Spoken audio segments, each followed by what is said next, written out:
Pourquoi dans les films ils sont toujours en train de boire du café? De nos jours on s'en rend pas compte, mais le café ça tient une place dans notre quotidien, c'est quand même très très présent. Et même dans les films et dans les séries, on va essayer de voir des petites scènes cultes, séries et films qui le prouvent. Si on prend le film Bucket List avec Morgan Freeman et Jack Nicholson, si vous regardez bien, à un moment Jack Nicholson, il est hyper riche et il boit toujours du Kopi Luwak. Il a aucune idée d'où ça vient ni qu'est-ce que c'est, il sait juste que c'est le café le plus cher du monde. Jusqu'à ce que quelqu'un lui dise que c'est un café qui est chié par une civette asiatique. La réaction c'est magnifique. Là maintenant on va en France avec le film Le fabuleux destin d'Amélie Poulain. Donc il faut savoir que la plupart des scènes du film vont se passer sur le lieu de travail d'Amélie qui est ni plus ni moins qu'un café parisien.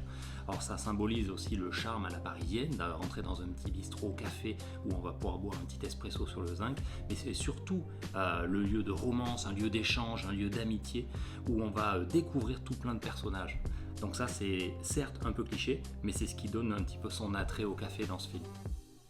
Il y a aussi le film de Michael Mann, Heat, avec Al Pacino et Robert De Niro. À un moment, on a une scène qui se déroule dans un café, les deux sont en situation flic-voleur. Il n'y a pas un seul des deux gars qui hausse le ton, c'est juste une discussion qui va être très très posée, très calme, avec une intensité incroyable.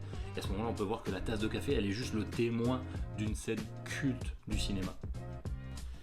Bien sûr, on ne va pas oublier la série Friends avec le Central Perk qui va être un lieu incroyable de plein de scènes plus humoristiques les unes que les autres avec tous ces personnages de cette série qui est plus qu'emblématique et mythique maintenant.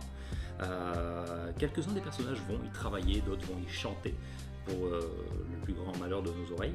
Mais après, il faut savoir que c'est ça aussi qui a popularisé et aidé un petit peu à soulever l'ambiance des coffee shops à cette époque-là. Après, on a aussi un film beaucoup moins connu pour celui-ci, mais on a tous déjà vu cette petite scène de l'acteur Paul Rudd dans son personnage qui fait passer pour une débile monumentale une employée du Starbucks, tout simplement parce qu'elle veut lui vendre un venti, un grande tout ça autour du café, toujours pareil. À ce moment-là, c'est plus une satire moderne, extrêmement humoristique de ce que peut être le marketing dans les coffee shops de nos jours. Donc en gros, le café, c'est souvent dans des coffee shops ou tout simplement autour de l'univers du café qui va être représenté dans les films ou dans les séries. Et ça va toujours être des lieux de réflexion, des scènes d'échange, que ce soit amicaux ou plus intenses la plupart du temps. Et ça, c'est juste que ça fait vraiment partie de notre quotidien. Et au fait, si tu veux en savoir plus pour le café, abonne-toi.